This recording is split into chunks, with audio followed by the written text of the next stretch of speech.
Instruction. I never follow instructions. I don't either. I do first, then read. Yeah. Well, I hated about the color. Yeah. And not being able to eat anything. But okay. So we're going to go ahead and get started. Okay. So we are in chapter 12, beginning of chapter 12. And a couple of interesting discussions that go on here. Chapter 12 begins that Miriam and Aaron spoke against Moses because of the Cushite woman whom he had married, for he had married a Cushite woman. Now, there's a couple of questions here that we need to make sure we understand. There are two schools of thought on what this means. It does not necessarily say that Moses's first wife, it doesn't give us any information about Moses's first wife dying. Okay. Remember that her name was Zipporah. She was a Midianite. Okay. Now, some groups will say that Cushite and Midianite are interchangeable in Exodus and Leviticus and Numbers. So he's talking about Zipporah. Now, remember, she is non-Jewish. Okay. Now, later, the discussion of Cushite typically discusses a group in Ethiopia. So if that is true, if Zipporah has died and he is remarried, then he has remarried a black woman. Okay. She's from Ethiopia. She's an African woman. Probably more likely that it's talking about Zipporah, but it's not really important here as to that. It's the idea that Moses and Aaron are frustrated because Moses has a wife who's not a Hebrew. Okay. Now, part of this discussion, and one of the reasons I think it's probably Zipporah, is that Moses would have married Zipporah before God instituted the law saying you can't marry foreign. Wasn't he married to her before God Yeah. even started talking to her? Yes. Okay. Okay. Talking to him. However, so whichever way it is, okay, what is going on here is Miriam, who is Moses and Aaron's older sister. Okay, so this is a sibling thing. That's a sibling thing. Okay. Miriam is the oldest, Aaron is the middle, Moses is the youngest. Okay. Makes sense. So Miriam and Aaron are frustrated with Moses because he has a foreign wife, whether this is Zipporah or another. Okay. So they begin to grumble is what is going on. Okay. Has the Lord indeed spoken only through Moses? Has he not spoken through us also? So what seems to be the case is either they are trying to say that Moses had made some comment about God telling him to marry her. Okay. Kind of not really likely in this situation. Or, well, we think God is telling us that he shouldn't have married her. But wait a minute. I thought Moses's wife's dad was the one that came out to Mount Sinai and was But helping. they are still not Hebrew. Okay. But it would make more sense that God worked that out the way he worked that out to where he married her so that the father-in-law, so he would know the area that they were going to be going to before they left Egypt. Yes. So, Okay. like, absolutely correct. However, still not Jewish. still not Jewish. Okay. Convert. They are not part of God's chosen people. Well, she could, and she may have. But understand that we don't know for sure whether she really tried to learn Hebrew. She would have spoken a different language. Her kids would have been raised speaking her language and not Moses's. Why? Because for the entire 40 years that Moses is there, he's not really in the house. Okay. And then remember, he goes back to Egypt, and then they are further dealt with So, because he was away from the wife and kids for so long. well, and it's not a huge amount of time, but for whatever the reason, whatever the situation is, it is clear that Miriam, particularly, and Aaron as well, are frustrated that he's got this wife who's not Hebrew. Okay. Now, some will say, well, like I said, they didn't speak the language, they didn't, and we don't really know for sure what the reason is that that's the case. But whatever is going on, there's a level of, and let's call it what it is. There's a level of prejudice here, but it's also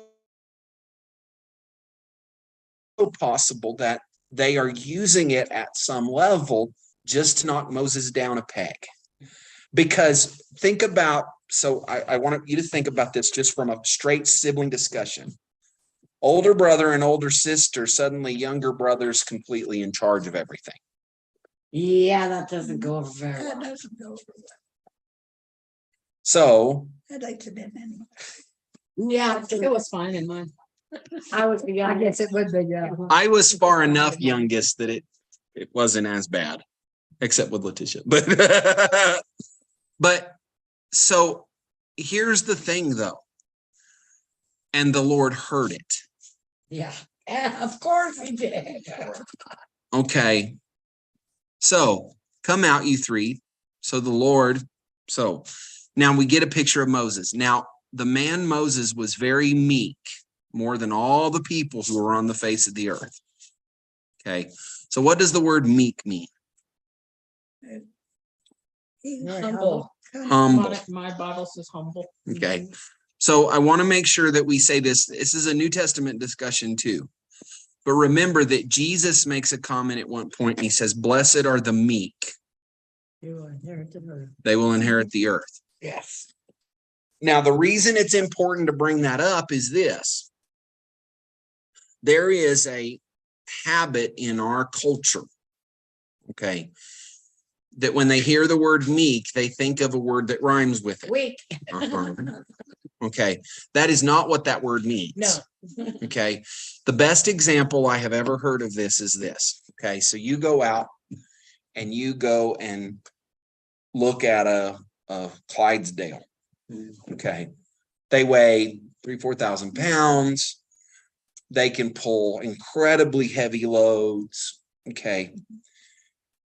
However, if you have broken them to the bit, if you have put in the work to break them and to domesticate them, a 4-year-old girl can ride it and make it do what she wants it to. Which one is the stronger of the two in that relationship? That horse. The horse has been meeked. Gentle. And well, the phrasing really does work in the horse. They've been broken. Their will has been okay. Now Don't like that, wrong with that though. It's but so silly. here's the picture, and this is the important part. Okay. Same thing with a pet dog. Yeah. Okay. Oh. A pet dog can be meeked to the family. And yet a stranger comes and suddenly that dog isn't Make it all. okay. It's the joke about why there's a risk of having a pit bull for a pet. It's not your kids.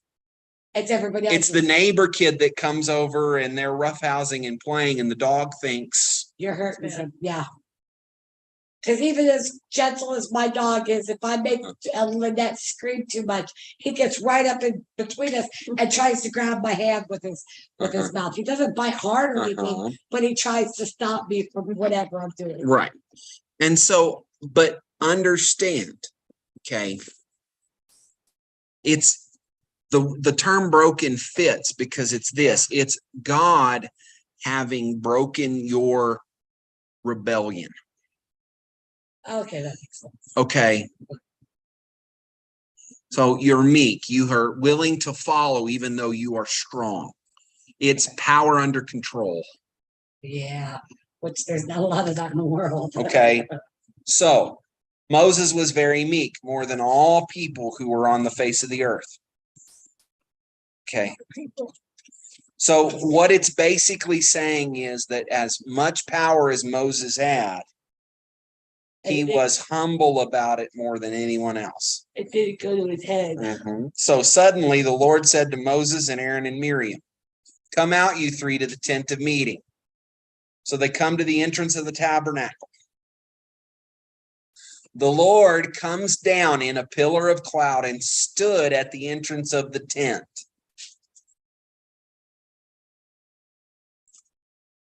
So remember, now watch. Here's what we have: the pillar of cloud at the tabernacle, but apparently shows up right in front of the tent. So they're standing in the presence of the Lord. And he says, super scary, just all by itself. Like, and here's what God says: "Hear my words. If there is a prophet among you." So by the way, here is the idea. When Miriam and Aaron say, "Well, God has spoken through us too. We're prophets just like Moses." Now, Aaron is the high priest. And so God says, hold on, there's a difference. If there's a prophet among you, I, the Lord myself, I, the Lord, make myself known to him in visions, and I speak with him in dreams. That's not how I talk to Moses. He is faithful in all my house. With him I speak mouth to mouth, clearly and not in riddles. And he beholds the form of the Lord. I have revealed myself to Moses in a way I will reveal myself to no one else.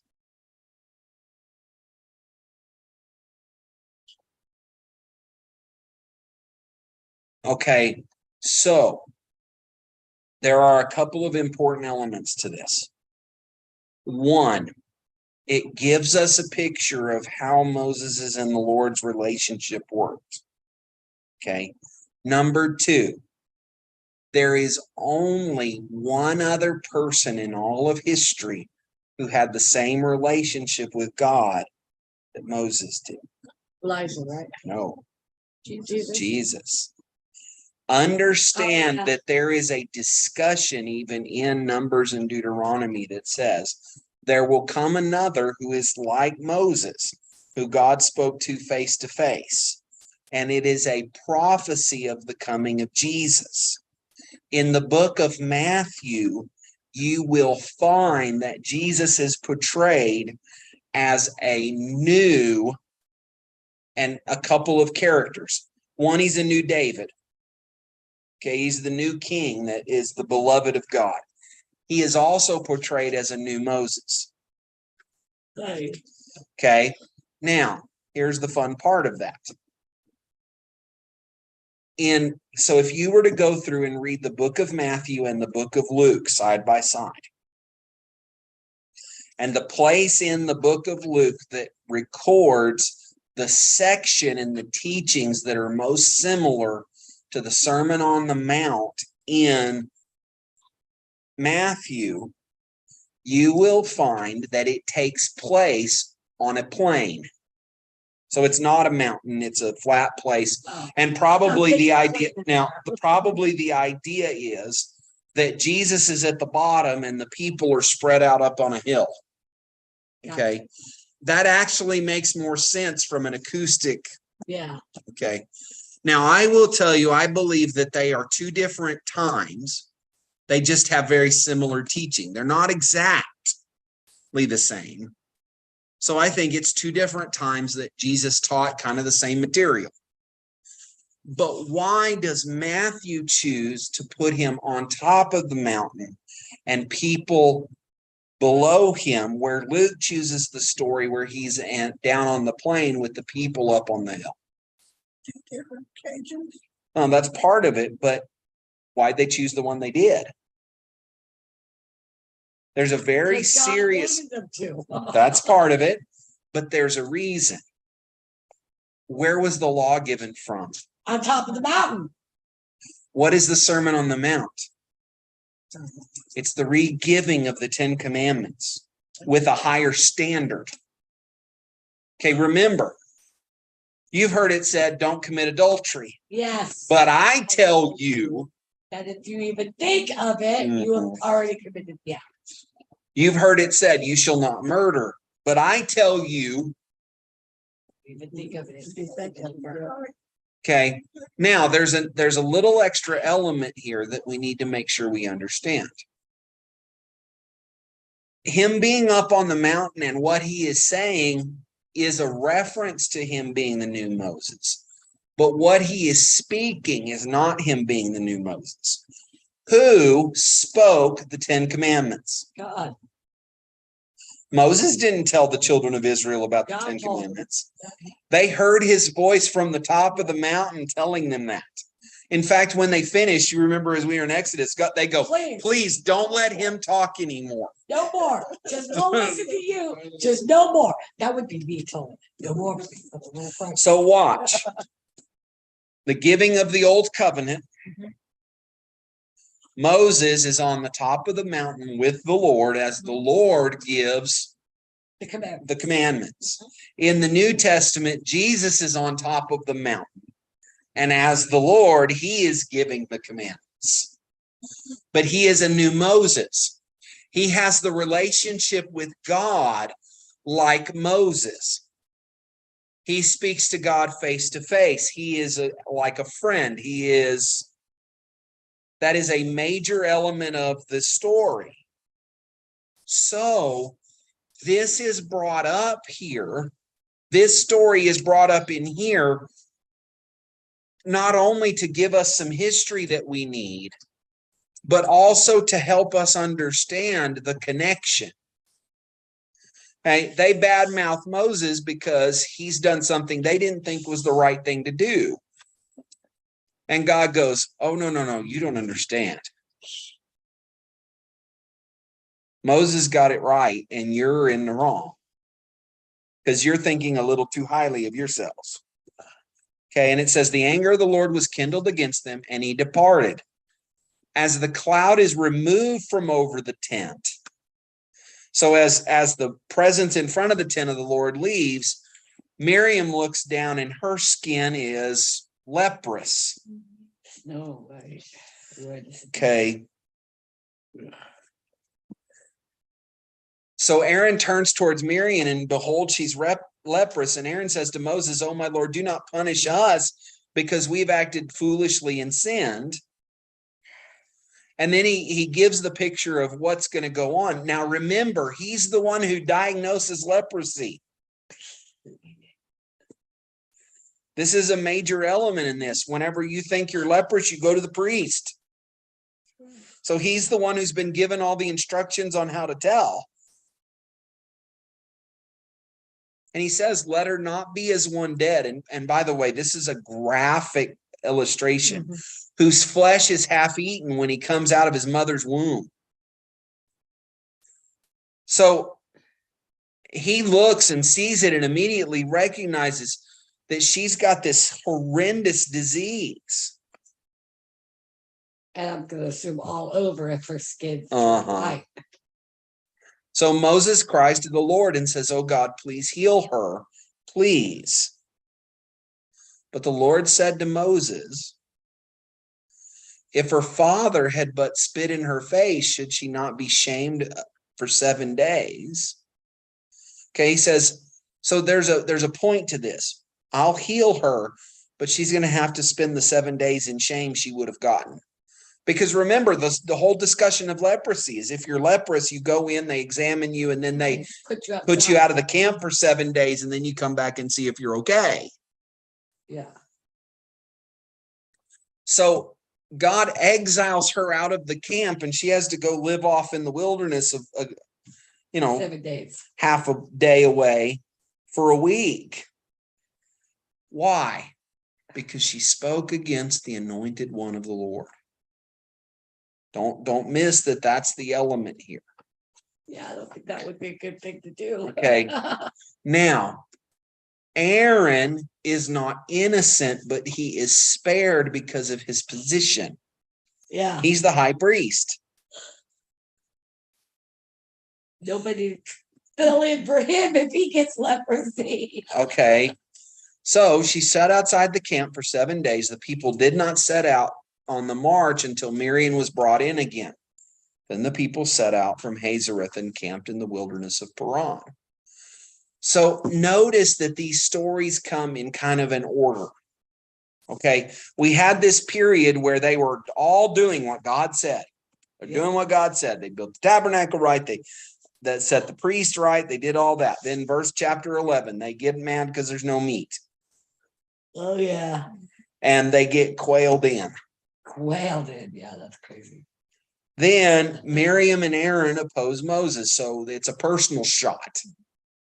And God intervenes. Now in chapter 13, we begin another story that we know how it ends. But at the beginning of it, it looks like, oh, great, this is wonderful. But it also tells us something very, very sad about this story. We don't know exactly, but we are probably still less than a month or just over a month from them leaving Sinai. And the quail, less than that. Well, with the but quail. understand, we're talking about they were going slow. We don't know exactly, but they left Sinai. They could have, if they'd have pushed it, they could have made it from Sinai to the place they were going to cross to enter into the land of promise in less than 2 weeks. Yeah. Their wandering in the wilderness could have been less than a month. And then Moses goes, okay, here's what I want you to do. And notice, God tells Moses to do it. Send men to spy out the land of Canaan, which I am giving to the people of Israel. From each of the tribes of their fathers, you shall send a man, every one a chief among them. So you're to send someone who is in high regard from each of the tribes of Israel. Okay. So Moses sent them from the wilderness of Paran according to the command of the Lord, all of them men who were heads of the people of Israel. And these were their names. From the tribe of Reuben, so that's the oldest son of Jacob, Shemua, the son of Zakur. From the tribe of Simeon, Shaphat, the son of Hori. From the tribe of Judah, Caleb, the son of Jephunneh. From the tribe of Issachar, Ilgal, the son of Joseph. From the tribe of Ephraim, Hoshea, the son of Nun. Now, this one we need to make sure we understand. It's called Hoshea here, but we later know him as Joshua. Oh.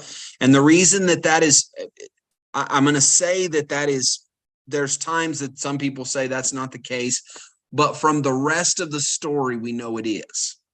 Okay. So it's Joshua, Hoshea, the son of Nun. Okay. From the tribe of Benjamin, Palti, the son of Raphu. From the tribe of Asher, Sethur, the son of Michael. From the tribe of Naphtali, Nabi, the son of Vapshi. From the tribe of Gad, Gaul, the son of Maki. These were the names of the men whom Moses sent to spy out the land.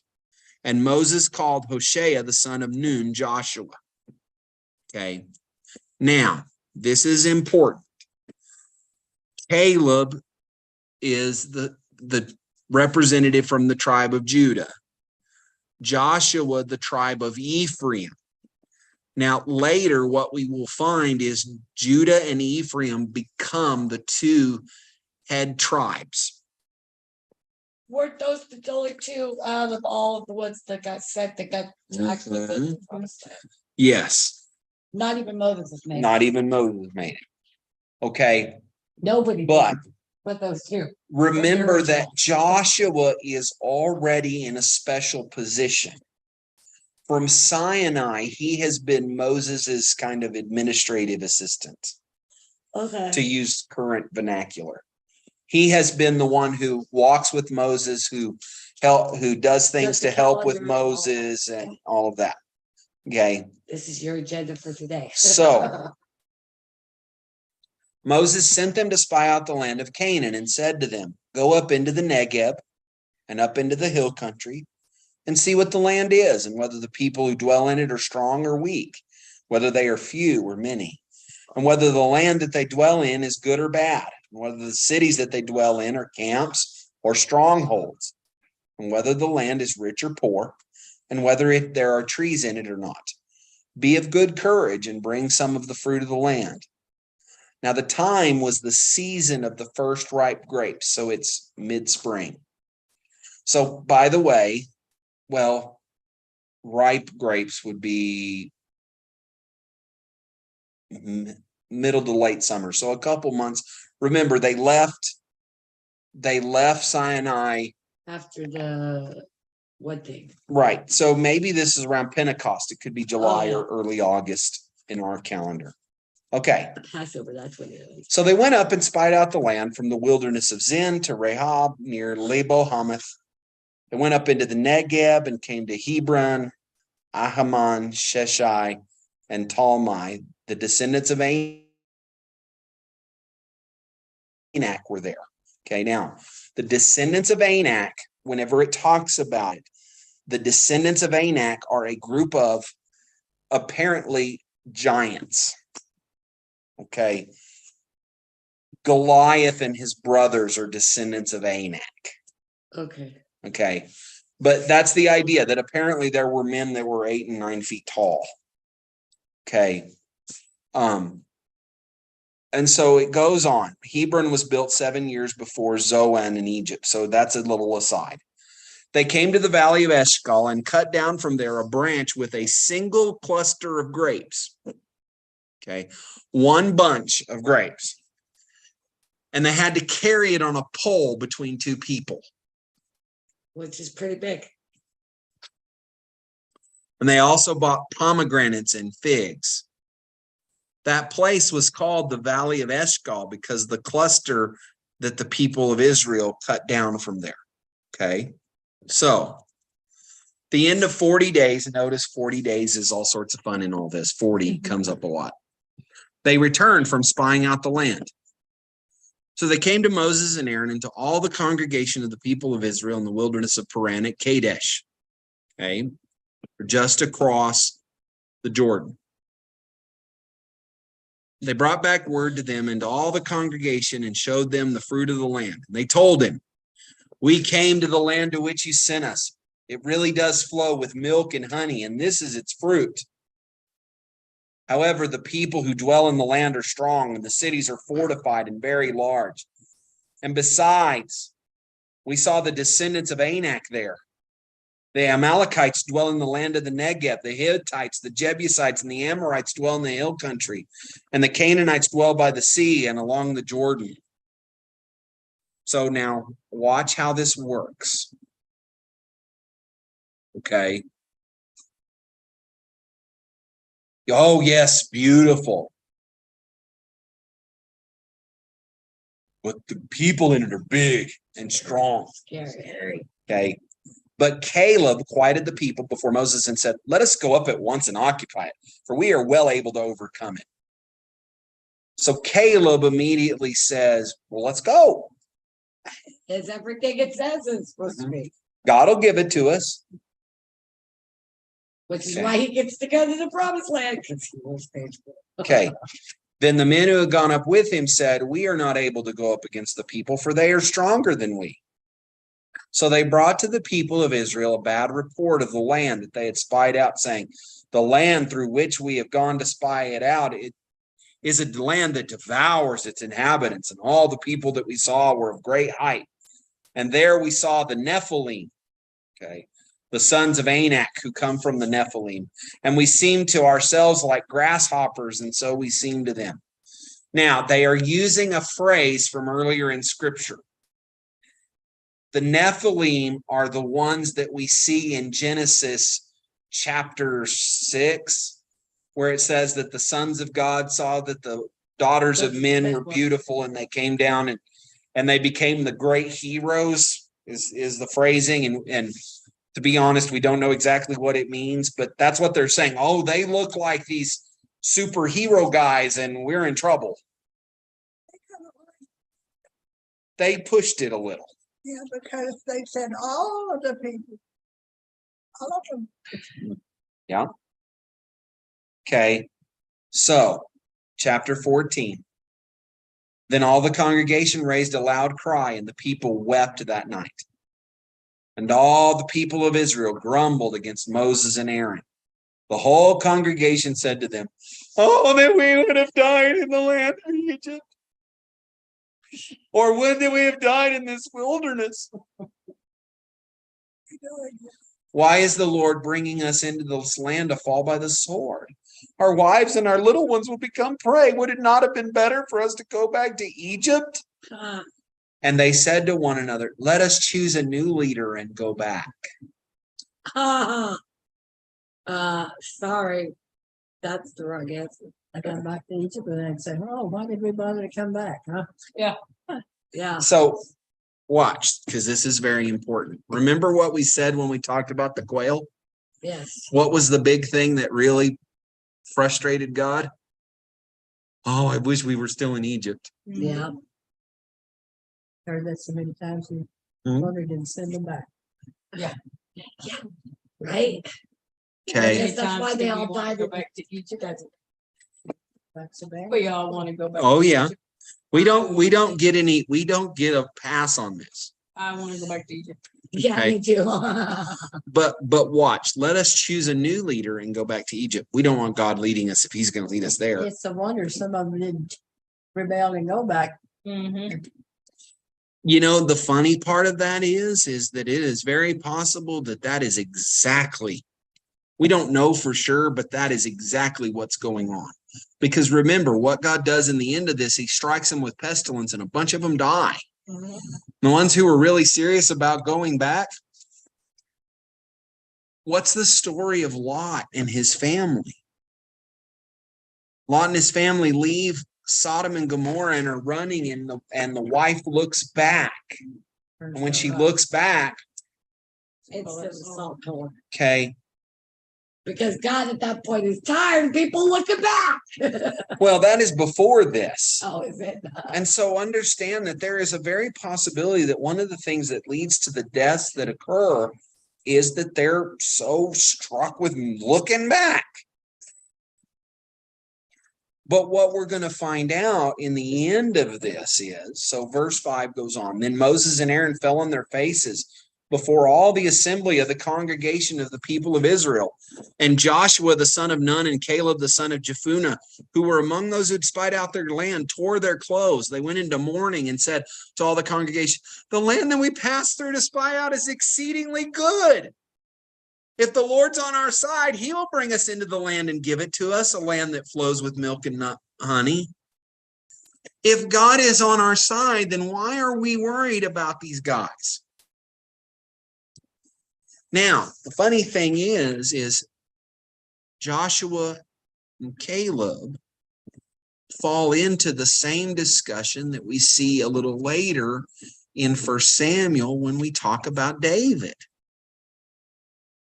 The picture is that Joshua and Caleb are saying, well, if the Lord's on our side, then these other guys are Peanuts. right. Notice he goes on. Only do not rebel against the Lord and do not fear the people of the land, for they are bread for us. They're a light snack. Their protection is removed from them, and the Lord is with us. Don't fear them. It's the same picture that we see in David some several hundred years later, that David, when he looks at Goliath, he goes, he's just some dude that decided he's on God's side. I don't have to worry about him.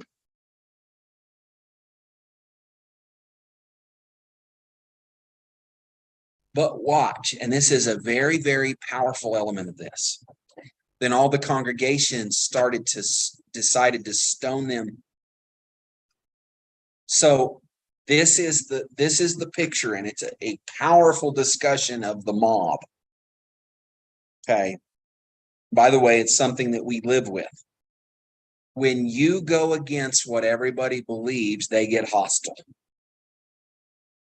So the two men that are trying to say, look, God is on our side and we can win, they're going to kill them for saying that.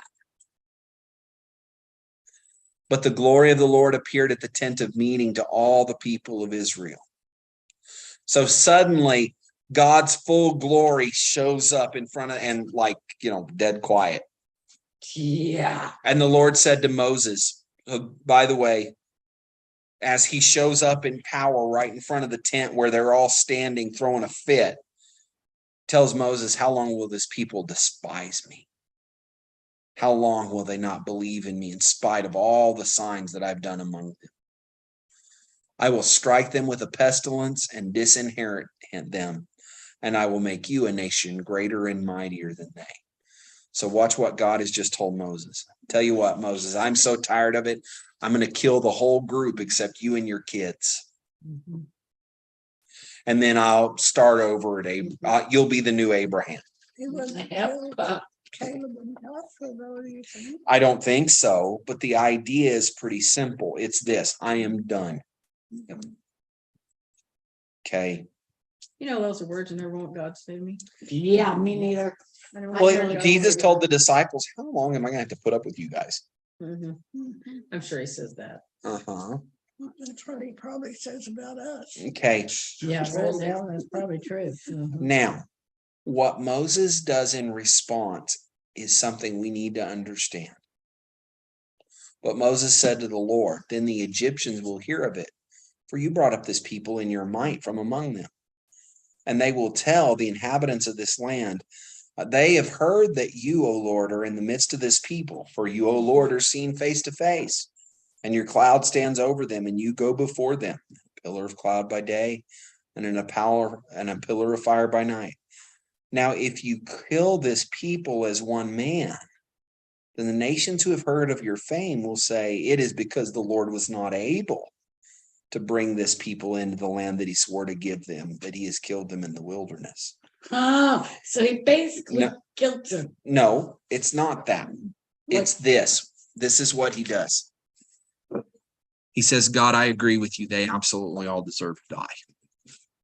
However, How will this look for you? I am worried about how you will look.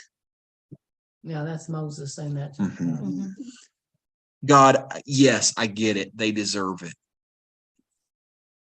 But if you do this, then Egypt will get to laugh. And the people in the land of Canaan will get to laugh at you. And I don't want that. It's the safe base to don't kill everybody. Mm-hmm. What is he? Just let him kill him. I understand. Children. But Roll pains in the butt. But by the way, hold on. There, where is it? Moses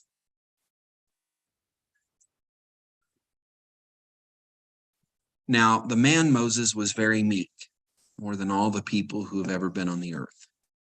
Yeah. Moses is a humble man. Yeah. And when God says, I'm just going to kill them all and I'm going to make you a mightier nation. No, Lord, stick with your people that you have chosen so that your name will be great.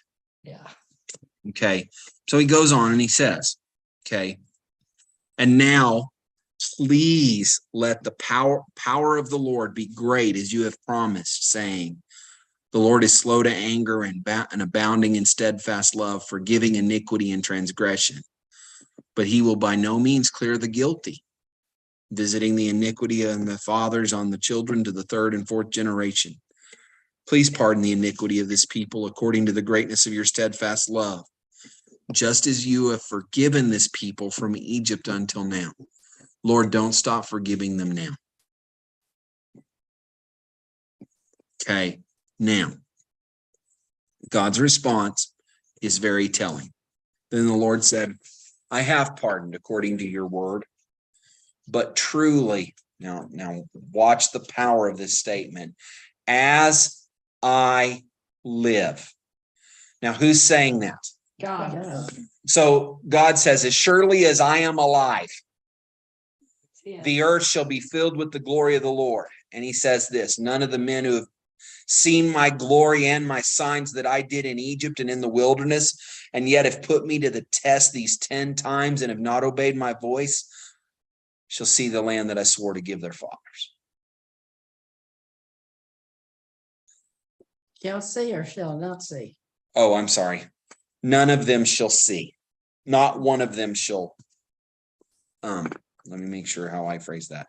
None of these men who have seen my glory, and you have shall see. None of them shall see.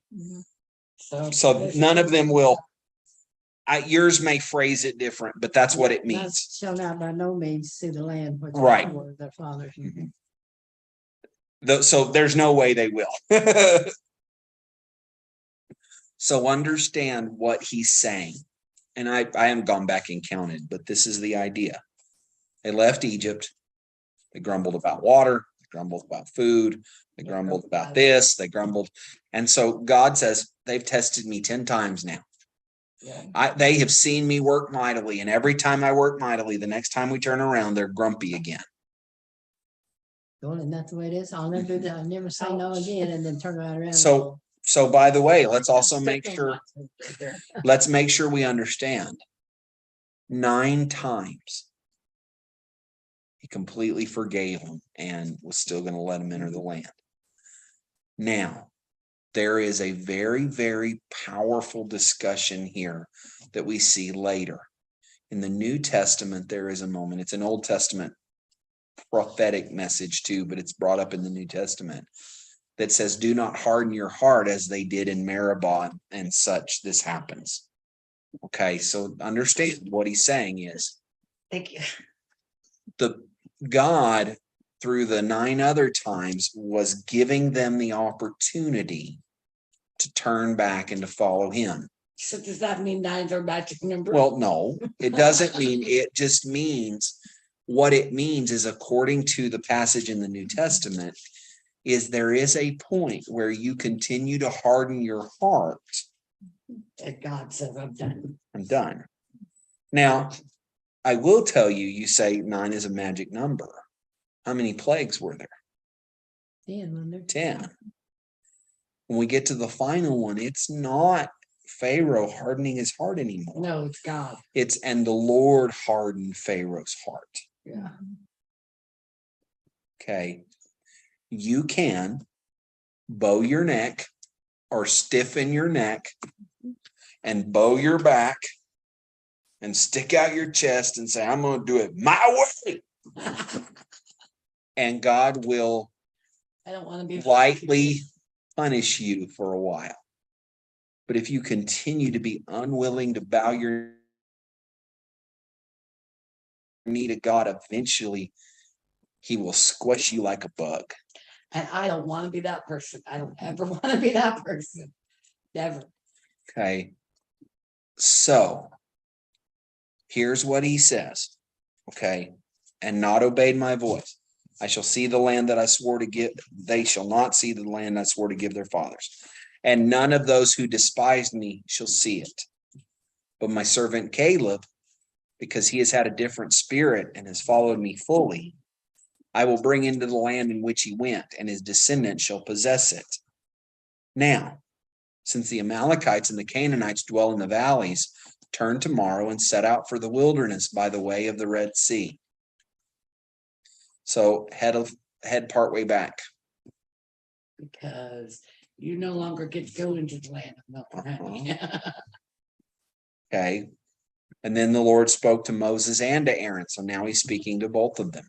How long shall this wicked congregation grumble against me? I have heard the grumblings of the people of Israel, which they grumble against me. So say to them, as I live, declares the Lord. Okay. What you have said in my hearing, I will do to you. Now watch.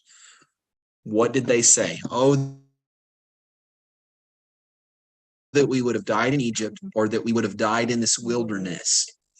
So, okay, if that's what you want, your dead bodies shall fall in this wilderness, and of your number, listed in the census from 20 years old and upward, who have grumbled against me. Okay, now remember, so there's a point to this statement. We didn't go over it because it's just a lot of numbers. The first 2 or 3 chapters of this book is a massive census that's taken at Sinai. Yeah. Of all the men of fighting age and over. Which is 20 to like 90, right? It's anybody older than 20 years was registered. Every man older than 20 years was registered into the army. Okay, now it includes the women too, although they were counted, but they weren't counted the same way. So it goes on. Listed in the census from 20 years old and upward.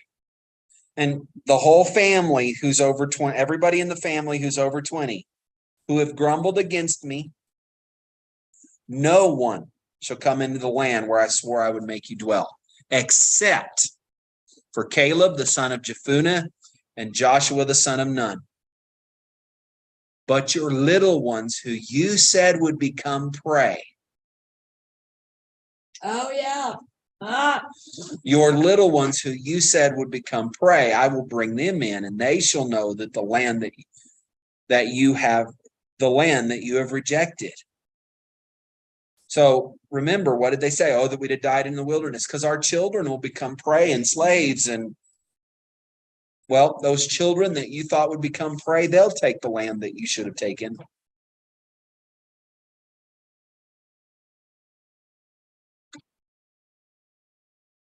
So he goes on. Your children shall be shepherds, but as for you, your dead bodies shall fall in this wilderness. And your children shall be shepherds in the wilderness 40 years, and shall suffer for your faithlessness until the last of your dead bodies lies in the wilderness. According to the number of days in which you spied out the land, 40 days, a year for each day.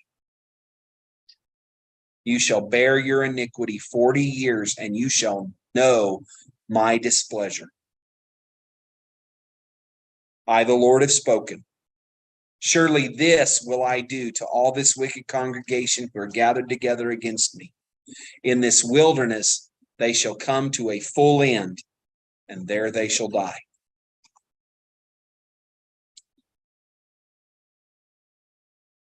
And the men whom Moses sent out to spy the land, who returned and made all the congregation grumble against him by bringing up a bad report about the land, the men who brought up a bad report of the land died by plague before the Lord. So here's the idea.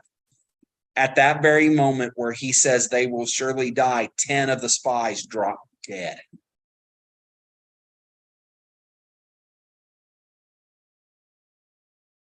and only Joshua and Caleb remain. We have a couple of minutes. Let me go ahead and deal with this. So when Moses told these words to all the people of Israel, the people mourned greatly. And they rose early in the morning and went up to the heights of the hill country, saying, here we are. We will now go up to the place the Lord has promised, for we have sinned. We've changed our mind. But Moses says, why now are you transgressing the command of the Lord, when that will not succeed? Don't go up, for the Lord is not among you, lest you be struck down before your enemies. For there the Amalekites and the Canaanites are facing you, and you shall fall by the sword. Because you have turned back from following the Lord will not help you. But they presumed to go up to the heights of the hill country, although neither the ark of the covenant of the Lord nor Moses departed out of the camp. Then the Amalekites and the Canaanites who lived in that hill country came down and defeated them and pursued them, even to Hormah. So they go, oh, well, okay, God, we'll go ahead and take it. You can be happy with us again. It doesn't work that way. It changed my mind. I was just, or like the kids, I was just joking. Just joking. But if they'd have gone in when God told them to, Everything would have been gravy. They'd have been in the land of milk and honey, and they'd have been living high on all. but by the way, once again, another one of those wonderful things. Don't we do that? God says, do this. No, I don't want to do this. And so he says, well, I'm going to punish you for not doing it. Okay, I'll do it.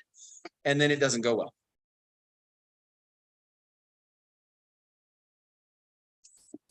All right. All right, we will stop right there. I guess Linda went back up to. She did. I guess she did too. That's her anyway. Yeah, she left.